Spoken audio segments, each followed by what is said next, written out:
Hello friends, आज के इस वीडियो में हम सर्कुलर फ्लो ऑफ इनकम के बारे में पढ़ने वाले हैं। सर्कुलर फ्लो ऑफ इनकम होता क्या है, ये किस तरह से वर्क करता है और इससे इकोनॉमी में किस तरह से इफ़ेक्ट होता है या उसमें चेंजेस आते हैं, ये सब हम आज के इस वीडियो में पढ़ने वाले हैं। सर्कुलर फ्लो ऑफ इनकम, इसमें दो टाइप के फ़्लो होते हैं। एक होता है रियल फ्लो ऑफ इनकम और सेकंड होता है money flow of income.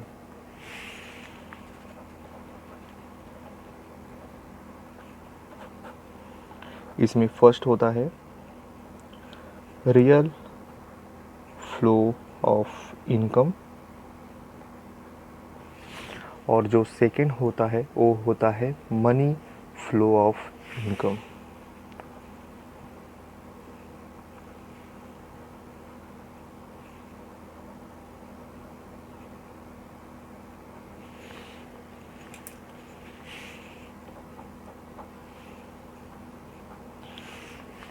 Circular flow of income समझने से पहले हम एक ऐसी कंडीशन समझेंगे जिससे ये वर्क होती है, वो होता है स्टॉक और फ्लो।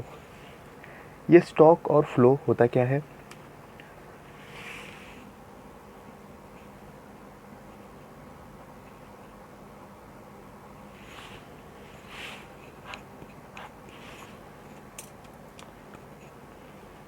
प्रोफेसर मैनक्यू कहते हैं, a stock is the quantity measure at a given point in the time, where a flow is the quantity measure per unit of time। मैनक्यू कहते हैं कि अगर ये स्टॉक काउंटिंग है, वो किसी गिवन पॉइंट पे ही, वो टाइम पर ही हम उसे काउंट करेंगे, बट जो फ्लो होता है वो होता है पर यूनिट ऑफ टाइम।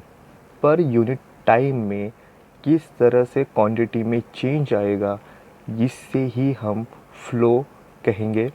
तो एक ऐसी स्टॉक है जो दिए हुए टाइम पर ही काउंट किया गया है, उसे हम स्टॉक कहेंगे। तो यहाँ पे प्रोफेसर मैनक्यू ये हमें ये एक्सप्लेनेशन देते हैं, a stock is a quantity measure at a given point in time, whereas a flow is a quantity measure per unit of time। इस कॉन्सेप्ट को समझने के लिए हम एग्जाम्पल देते हैं bath tub. Example bath tub. अगर बाथ टब में हमने जो वाटर स्टोर किया है, ये स्टोर किया हुआ वाटर ही ये कहलाएगा स्टॉक। बट अगर वही तब बाद में अगर हम नल में से पानी फ्लो कर देंगे, तो ये बहने वाला पानी जो बाथ टब में और ऐड होता जाएगा, ये ही कहते हैं जो फ्लो है वो मेजर करेंगे पर यूनिट ऑफ टाइम, जिससे उस टब में बढ़ने वाली जो वाटर की क्वांटिटी है वो बढ़ती जाएगी। तो ये फ्लो हो गया, बट हम वो टैप बंद करेंगे तो उस टाइम तक जो स्टोरेज हुआ जो वाटर है, वो वाटर हमें स्टॉक के बेस पे मिलता है। तो इस तरह से ये जो दो कॉन्सेप्ट है, वो कॉन्सेप्ट हमें स्टॉक और फ्लो, ये दोनों concept circular flow of income में किस तरह से वर्क करता है, ये हमें समझने में हेल्प करता है। तो इसी के साथ ये सर्कुलर फ्लो ऑफ इनकम है, हम इसे 3 स्टेप में देखेंगे। इसमें फर्स्ट स्टेप है 2 सेक्टर इकोनॉमी, सेकंड है 3rd सेक्टर इकोनॉमी और फोर्थ सेक्टर इकोनॉमी। इसको समझने के लिए इकोनॉमी में किस तरह से सप्लाई ऑफ मनी ये होता है, तो वो होता है टोटल एसेट, टोटल लोन या टोटल कैपिटल स्टॉक। इसे हम ग्रॉस स्टॉक वेरिएबल कहेंगे।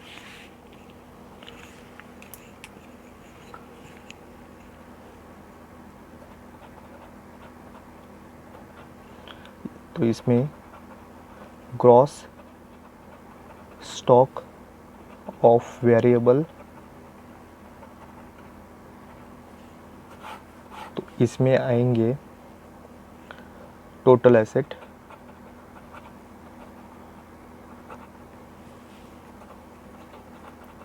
टोटल लोन,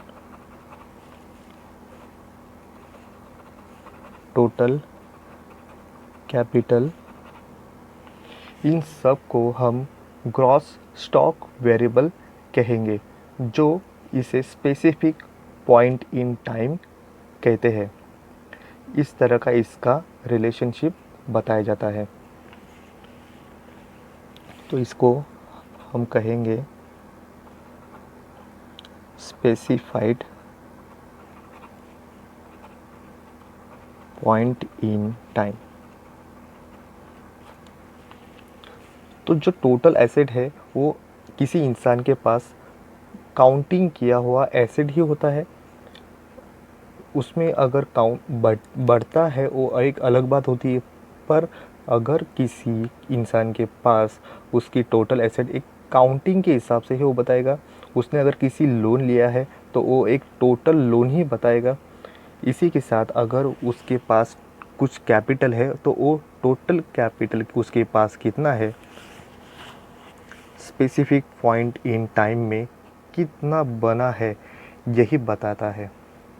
तो इसी के साथ हम एक एग्ज़ाम्पल लेंगे। अगर समझ लेते हैं कि इंडियन इकोनॉमी में मनी सप्लाई अगर XYZ ऐसी है, अगर यहाँ पे हम नंबर देते हैं,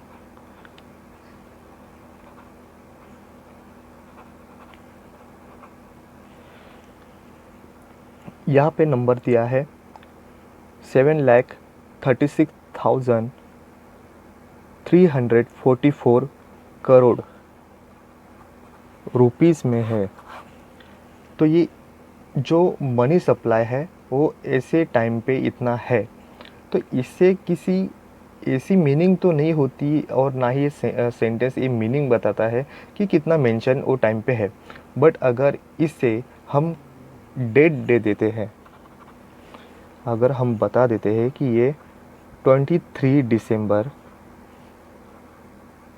2005 तक इसे ये अमाउंट 7,36,344 करोड़ रुपीस इंडियन जो मनी सप्लाई है उसमें है, तो ये हमें मीनिंग देता है कि ये पर्टिकुलर उस समय में उस इंडियन जो मनी सप्लाई है या सर्कुलेशन में वर्क कर रही थी, तो इसे हम वो टाइम का स्टॉक कहेंगे। उसी के साथ ये जो स्टॉक है इसे हम एक्सपेंडिचर और ट्रांजैक्शन इसकी जोड़ देते, इसे एक्सपेंडिचर और इसे ट्रांजैक्शन अगर इसकी जोड़ दे देते हैं तो ये बन जाता है फ्लो।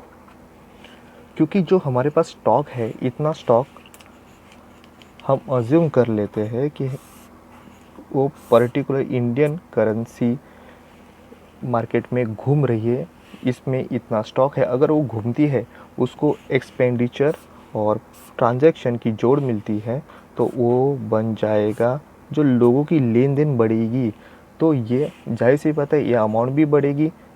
ये अमाउंट बढ़ने से लोगों के पास इनकम आएगा, इनकम के साथ लोग एक्सपेंडिचर करेंगे, उनके साथ सेविंग भी आएगा, सेविंग के साथ लोगों के पास इन्वेस्टमेंट होगा, इन्वेस्टमेंट के साथ साथ प्रोडक्शन भी बढ़ेगा। तो ये जो फ्लो होगा, यही फ्लो हमें सर्कुलर फ्लो ऑफ इनकम बताता है। एग्जैक्टली ये बताएगा किसी की इनकम आने से तो वो लोग एक्सपेंडिचर करेंगे और उनका जो एक्सपेंडिचर है वही किसी इंसान की इनकम बनती है। फिर ये सर्कुलेशन और भी लोगों के साथ एक चेन की तरह वो बढ़ता जाएगा, किसी का इनकम, किसी का एक्सपेंडिचर और उसी के साथ लोगों का इनकम, फिर किसी का एक्सपेंडिचर बनता हुआ एक ऐसी बड़ी लंबी चेन इंडियन या किसी इकोनॉमी में एक चेन बन जाती है और उससे ही ये फ्लो ऑफ इनकम लोगों के पास सर्कुलेट होता है। तो उसी के साथ जो ये ग्रॉस वेरिएबल होता है उसका एग्जाम्पल है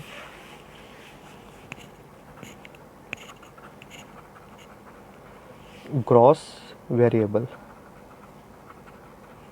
तो ये ग्रॉस वेरिएबल का एग्जाम्पल होता है नेशनल इनकम,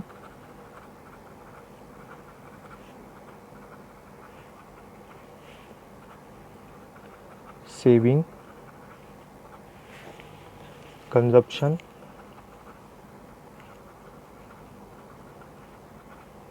इन्वेस्टमेंट,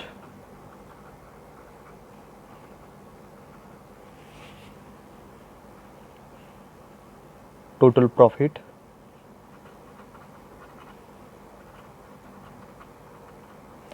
इन सभी फैक्टर को लेके ये ग्रॉस वेरिएबल बनेगा। जैसे लोगों की नेशनल इनकम चेंज होगी तो ये ग्रॉस वेरिएबल चेंज होगा, वो फ्लो बढ़ता जाएगा, लोगों के पास सेविंग बढ़ती जाएगी, कंजप्शन बढ़ते जाएगा, इन्वेस्टमेंट बढ़ेगा या टोटल प्रॉफिट बढ़ेगा। तो ये सब फैक्टर ग्रॉस वेरिएबल में आते हैं, इंक्लूड होते हैं और इससे ही फ्लो ऑफ इनकम चेंज होता रहता है।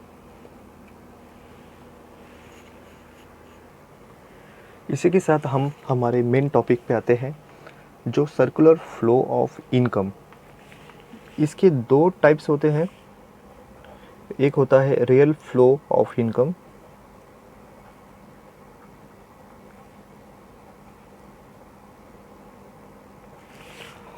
और सेकंड होता है मनी फ्लो ऑफ इनकम।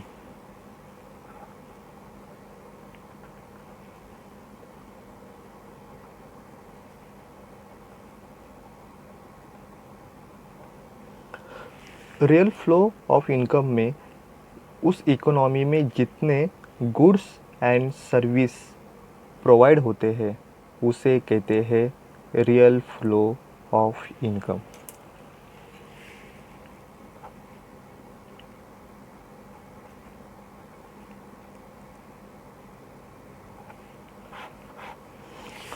और मनी फ्लो ऑफ इनकम में जितना भी गुड्स एंड सर्विस प्रोवाइड होने के बाद लोगों को जो रेंट मिलता है, वेजेस मिलते हैं, इंटरेस्ट मिलता है या प्रॉफिट मिलता है, ये सब एक मनी के फ्लो से ही लोगों को प्रोवाइड होता है और इसी को ही या मॉनेटरी टर्म्स जो क्रिएट होते हैं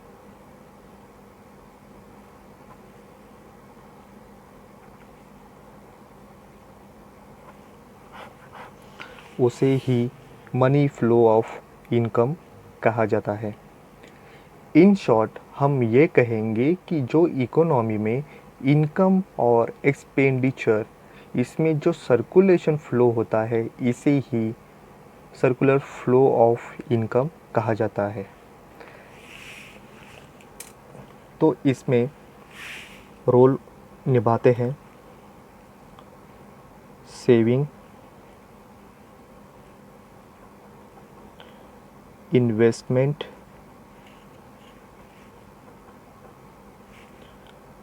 loan, tax, government expenditure,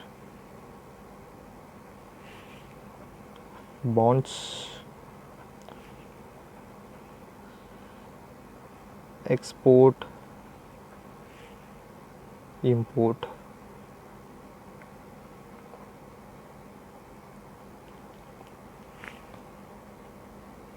international.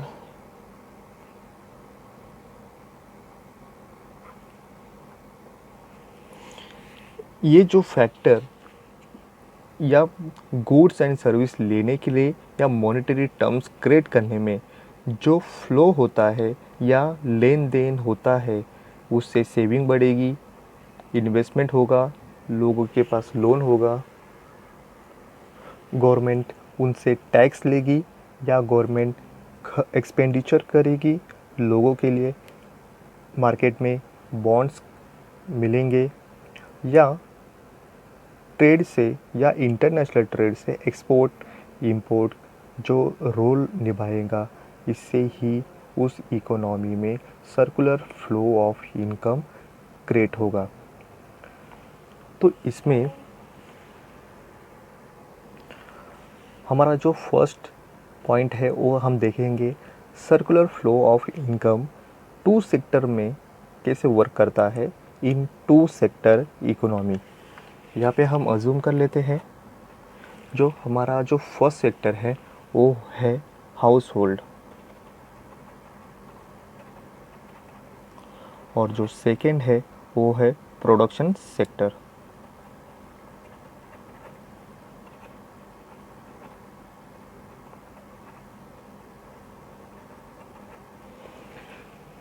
जो हमारा टू सेक्टर इकोनॉमी है वो सिर्फ इन दोनों के इर्द गिर्द ही घूमता है, जो हाउस होल्ड और प्रोडक्शन इन दोनों के बीच में ही ये हमारा इकोनॉमी यहाँ पे है।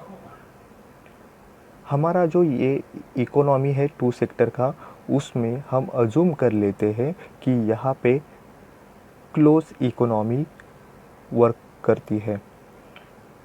तो यहाँ पे जो हाउस होल्ड है उसके पास जो सोर्सेस है वो सोर्सेस है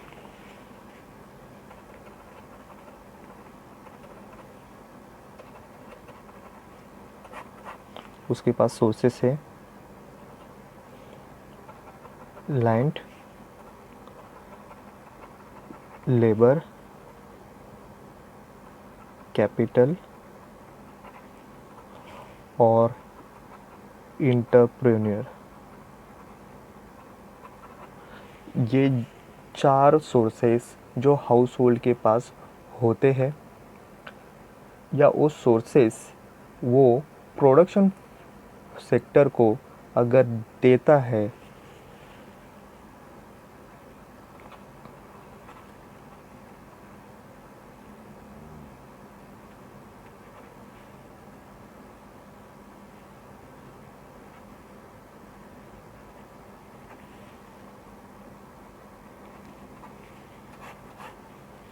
हाउस होल्ड सेक्टर अगर अपने पास की लैंड प्रोडक्शन सेक्टर को देता है तो प्रोडक्शन सेक्टर से इन्हें मिलेगा रेंट। लेबर अगर हाउस होल्ड प्रोडक्शन सेक्टर को देता है तो हाउस होल्ड को मिलेगा वेज। और कैपिटल अगर देते हैं प्रोडक्शन को तो प्रोडक्शन से उस कैपिटल से उन्हें इंटरेस्ट मिलेगा। और इंटरप्रेन्योर अगर प्रोडक्शन के लिए पास जाता है तो ये हाउस होल्ड को मिलेगा प्रॉफिट।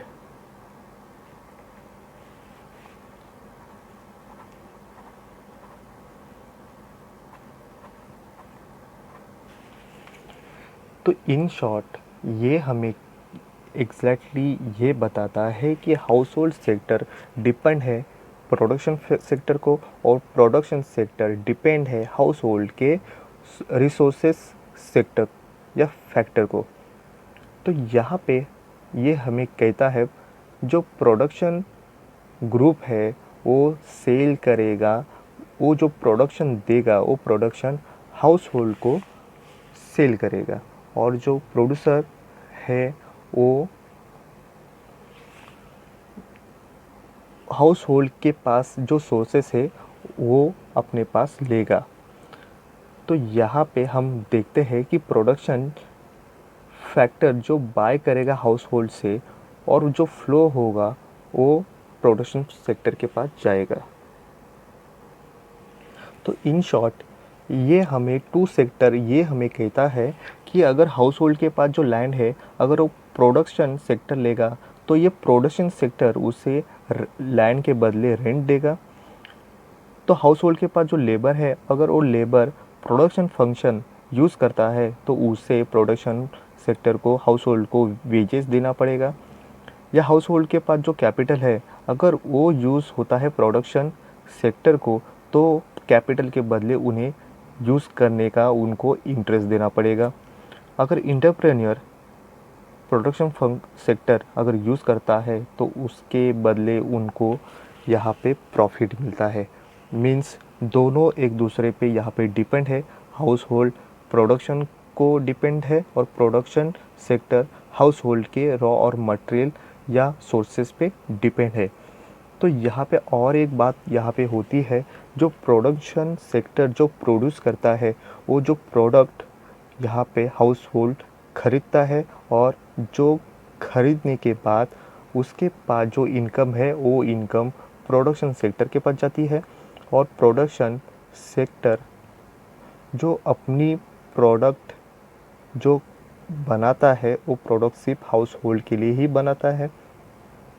तो यहाँ पे टू सेक्टर एक दूसरे पे डिपेंड है और एक दूसरे के यहाँ पे जो एक का इनकम है वो दूसरे का एक्सपेंडिचर है और दूसरे का एक्सपेंडिचर पहले वाले का इनकम है। तो यहाँ पे हम देखते हैं सर्कुलर फ्लो ऑफ इनकम में हमने जो बताया है रियल फ्लो ऑफ इनकम किस तरह से वर्क करेगा और मनी फ्लो ऑफ इनकम किस तरह से वर्क करेगा, हम एक डायग्राम के साथ इसे एक्सप्लेन करते हैं।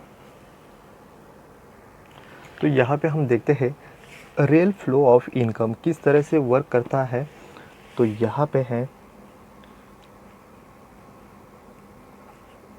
प्रोडक्शन सेक्टर,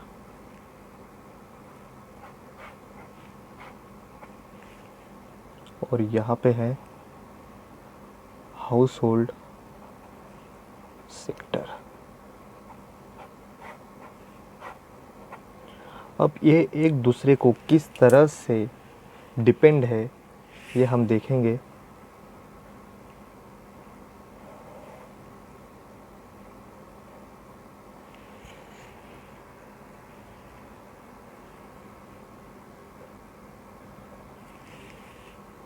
यहाँ पे हाउस होल्ड सेक्टर से ये प्रोडक्शन सेक्टर क्या लेगा, वो लेगा factor service.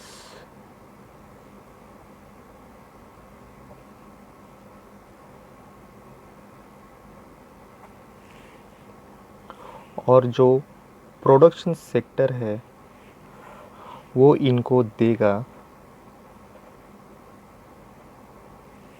Goods and service.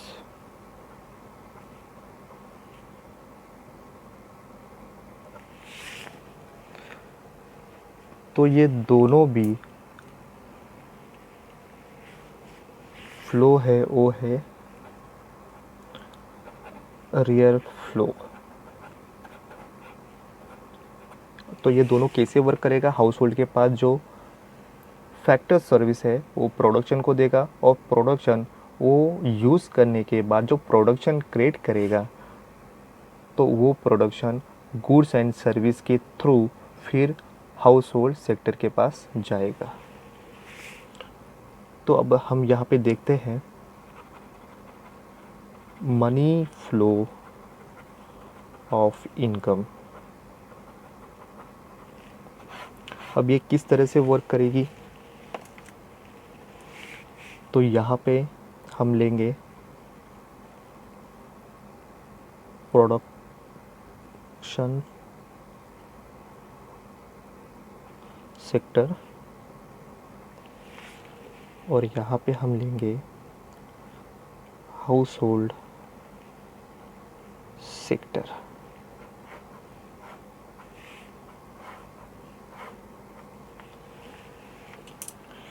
तो यहाँ पे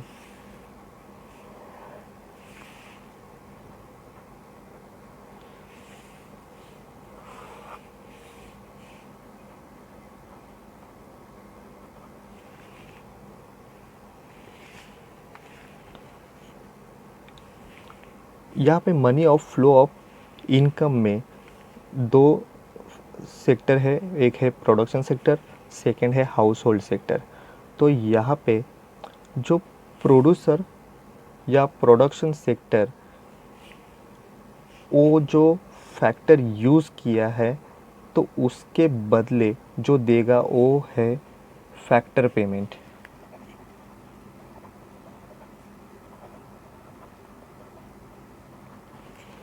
जो यूज़ करेगा उसके बदले में देगा फैक्टर पेमेंट। और जो हाउस होल्ड से जो प्रोडक्शन सेक्टर को जाएगा वो है consumption expenditure on goods and service. तो यहाँ पे वो देगा consumption expenditure on goods and service. तो ये जो चार्ट हमें कहता है वो है मनी फ्लो। तो इस तरह से रियल फ्लो वर्क करता है और ये मनी फ्लो यहाँ पे वर्क करता है। तो ये फैक्टर पेमेंट किस तरह से मिलेगा?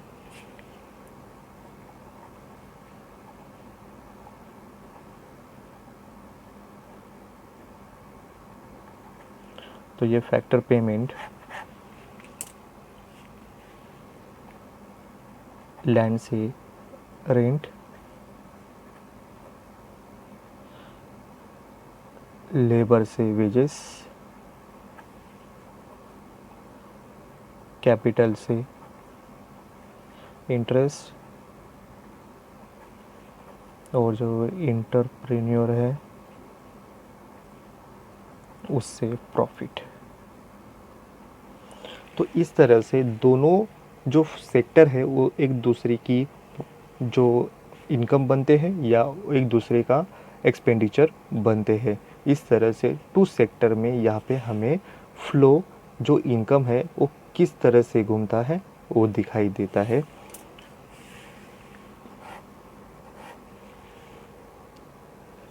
इसके साथ हम देखते हैं अभी ये टू सेक्टर मॉडल ये कैपिटल मार्केट में किस तरह से वर्क करता है। तो यहाँ पे हमने अजूम कर लिया था दो सेक्टर हैं, एक तो है प्रोडक्शन सेक्टर,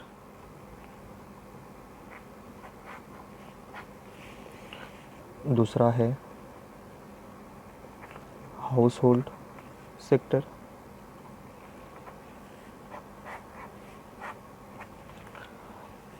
और जो ये वर्क करेगा वो है कैपिटल मार्केट।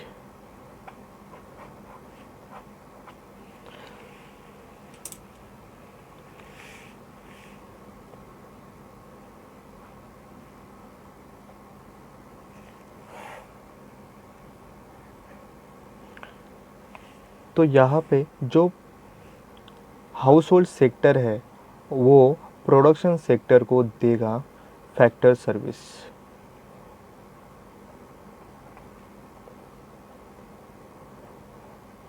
जो फैक्टर सर्विस जो है वो है लैंड, लेबर, कैपिटल, इंटरप्रेन्योर।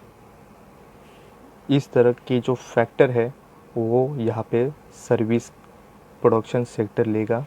और जो प्रोडक्शन सेक्टर है वो उसके बदले हाउस होल्ड को देगा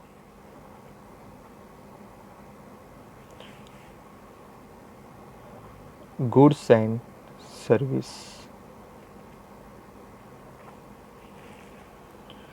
तो इस तरह से production sector, house hold sector किस तरह से वर्क करता है। और इसमें और एक मेंशन होता है, वो होता है जो कैपिटल मार्केट, इसका रोल क्या होता है।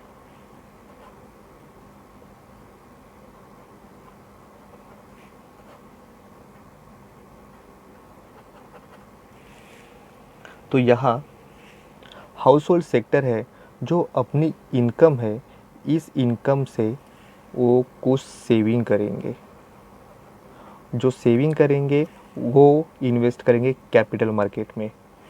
अगर हाउस होल्ड को अगर किसी लोन की या कुछ पैसे की ज़रूरत पड़ती है तो वो कैपिटल मार्केट से बोरोइंग करेंगे।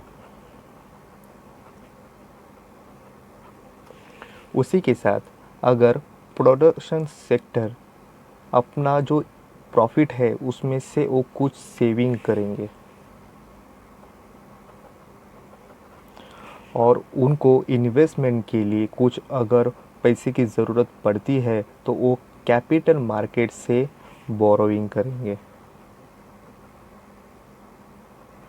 तो यहाँ पे दिखाई देता है जो कैपिटल मार्केट का जो रोल है वो किस तरह से वर्क करता है। तो इसी के साथ जो हाउस होल्ड से प्रोडक्शन सेक्टर जो फैक्टर सर्विस लेता है तो उसके बदले वो यहाँ पे देता है फैक्टर पेमेंट।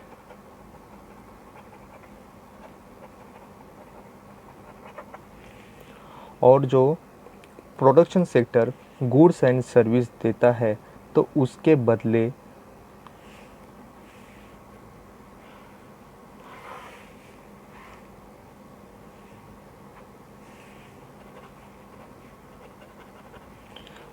हाउस होल्ड को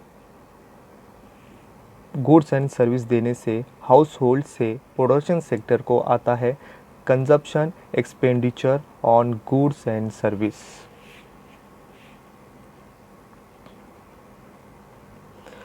consumption expenditure on goods and service.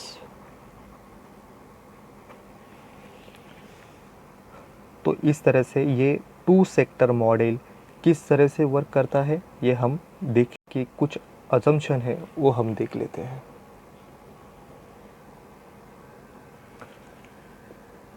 तो इसी के साथ इसके कुछ अजम्पशन है वो हम देख लेते हैं। फर्स्ट है close economy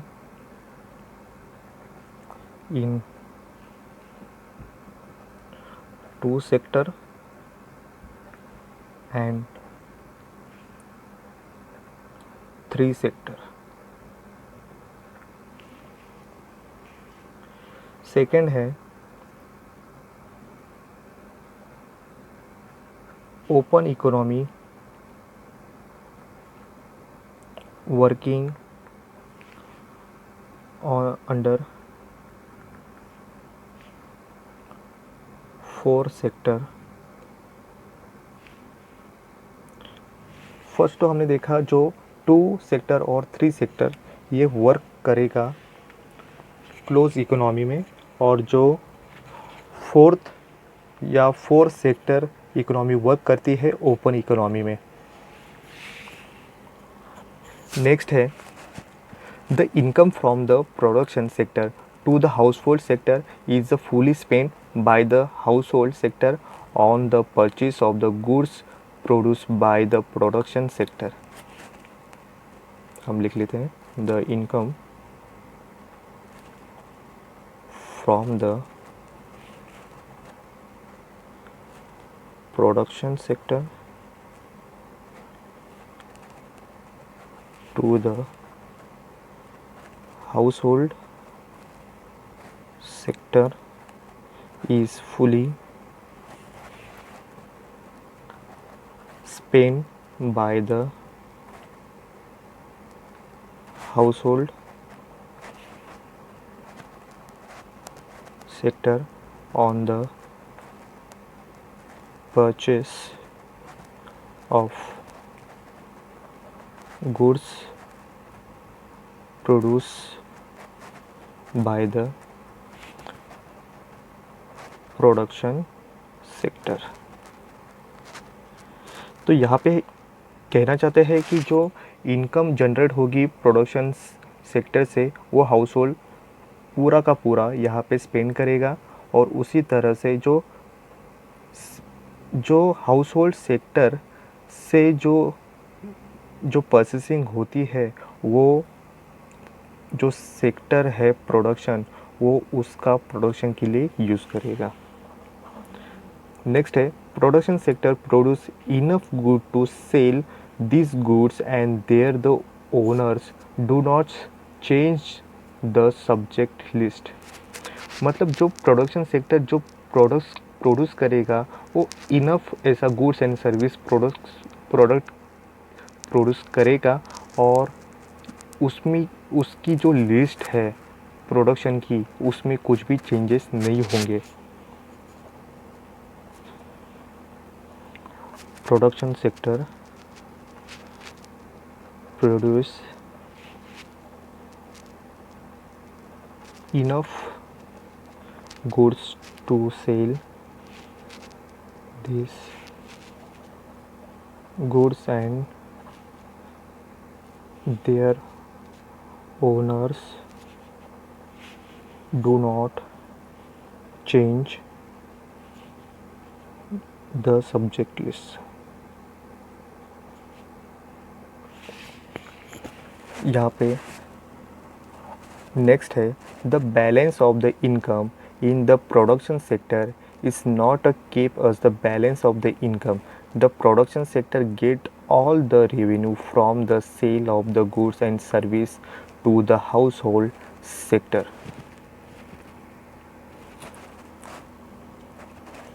The balance of income in the production sector is not kept as balance of income. The production sector gets all the revenue from the sale of goods and services to the household sector.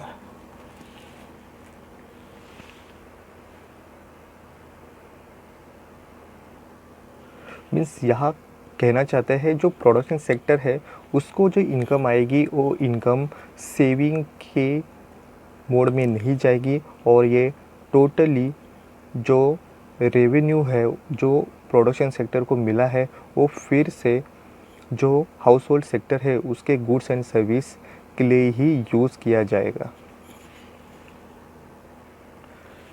यहाँ पे हमारा next point है circular flow of money with saving and investment. जब circular flow of money का economy में होता है तो उसके साथ साथ सेविंग भी होता है, और सेविंग के साथ इन्वेस्टमेंट भी वर्क करता है। तो इसे किस तरह से वर्क करता है, जब मनी मार्केट में सर्कुलर फ्लो की तरह यूज़ होती है तब लीकेजेस भी क्रिएट होते हैं।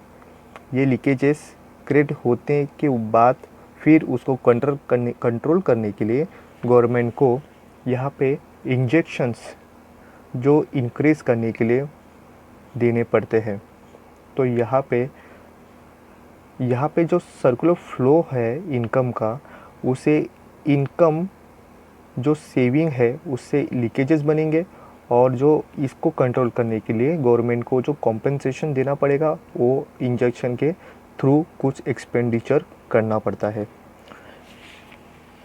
तो यहाँ leakages come inflow in income, then consumption it's come as expenditure inflow. तो यहाँ पे जो सर्कुलर फ्लो ऑफ इनकम बढ़ता है तो इनकम बढ़ने के साथ साथ इनकम कैसे यूज़ होगी, एक कंजप्शन प्लस सेविंग। तो यहाँ पे जो सबसे ज़्यादा कंजप्शन कम होता है और सेविंग बढ़ती है। ये सेविंग बढ़ने के वजह से ही जो सर्कुलर फ्लो में मनी लोग सेविंग करना ज़्यादा पसंद करते हैं। तो इससे होता क्या है, सेविंग ज़्यादा करेंगे तो सेविंग से जो एक्सपेंडिचर है वो मतलब कंजप्शन यहाँ पे कम होगा। कंजप्शन कम होने के साथ जो लोगों का फ्लो है वो थम जाता है और इसमें डिमांड लोगों की घटती है। डिमांड घटने के साथ साथ जो प्रोडक्शन है वो भी घटता है।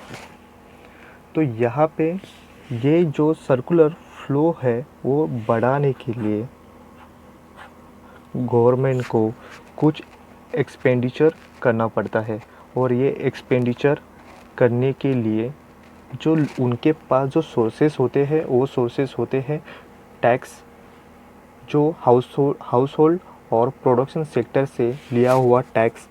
यही लोगों को और उस सर्कुलर फ्लो को बढ़ाने के लिए इंजेक्शन के थ्रू मींस कंजप्शंस बढ़ाता है और ये कंजप्शन लोगों को बढ़ाने के लिए कंपनसेशन जो देना ज़रूरी होता है और इससे ही उस कंट्री की या इकोनॉमी में बूम कंडीशन फिर से यहाँ पे दिखाई देती है।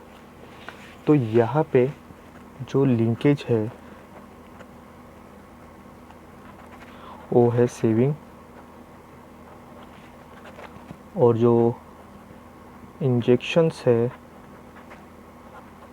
वो है गवर्नमेंट एक्सपेंडिचर। तो इस तरह से हाउस होल्ड और प्रोडक्शन सेक्टर इनको जो इनकम मिलती है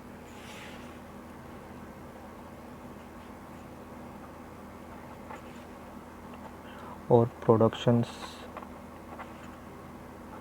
ये दोनों भी इनकी इनकम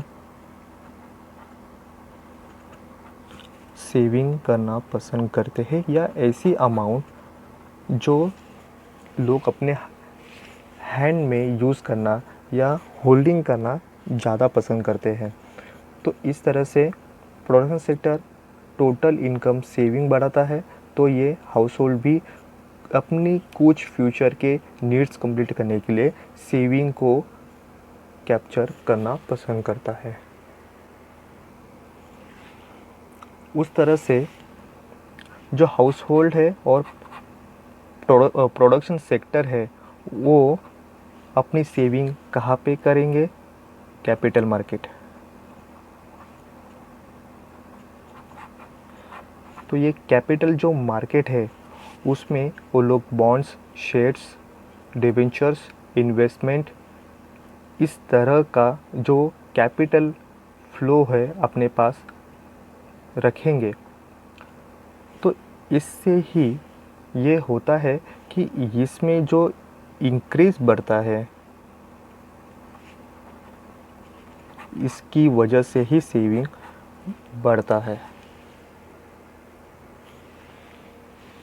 एक तो ऐसा होता है जो हाउस होल्ड और प्रोडक्शन सेक्टर है इसमें कैपिटल मार्केट में सेविंग करते हैं और ये जो कैपिटल मार्केट है फिर